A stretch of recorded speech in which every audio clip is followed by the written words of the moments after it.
En fait, oui, Olivier Donzelot, hôtel nomade à Québec, un premier hôtel certifié biosphère à Québec, donc engagé en durabilité déjà depuis quelques années. Puis j'ai un tout petit hôtel. Donc par contre, moi, mon implication dans la durabilité, c'est de vulgariser la durabilité, puis de faire embarquer un maximum de gens autour de ce projet, puis de les faire avancer, puis de s'intéresser au sujet.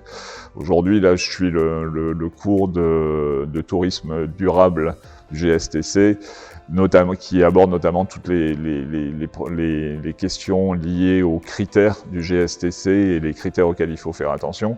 L'idée, c'est que quand je m'adresse ou j'essaye de convaincre mes pairs ou de parler dans des classes ou quoi que ce soit, comme ça m'arrive de le faire assez fréquemment finalement maintenant, de dire les choses les plus justes possibles, les plus convaincantes pour que le mouvement s'amorce le plus vite, parce que je suis très très convaincu que ce sont les petits entrepreneurs qui pourront faire bouger les choses plus que les politiques.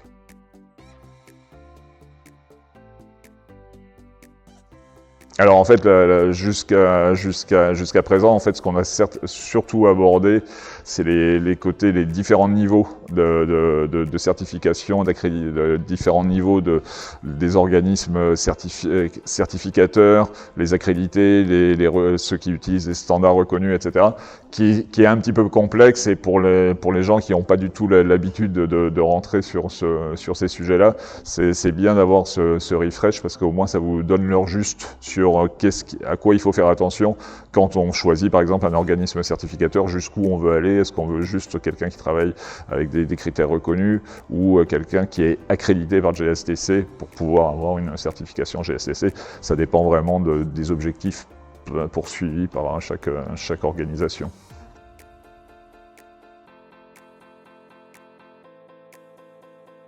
Je dirais, je la recommanderais à tout le monde, parce que quoi qu'il en soit, c'est toujours bon d'acquérir la culture générale en tourisme durable.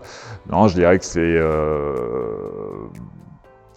en fait, ça vous met les idées au clair. Je dirais qu'il y a le côté, ça vous met les idées au clair, puis il y a le côté aussi de communauté, de partage dans la communauté qui est assez forte. Et en fait, vous voyez tout ce qui se passe. Là, on est, je sais pas combien de pays, on est 25 participants, je pense, dans la formation ce matin. Et on est différents pays, différentes régions, différentes cultures, et puis chacun y va avec ses propres réalités. Et on voit qu'en fait, on n'est pas du tout sur les mêmes choses, mais qu'on a tous le même objectif, c'est d'essayer de faire notre industrie quelque chose d'un petit peu plus durable et un petit peu meilleur, en tout cas moins mauvaise.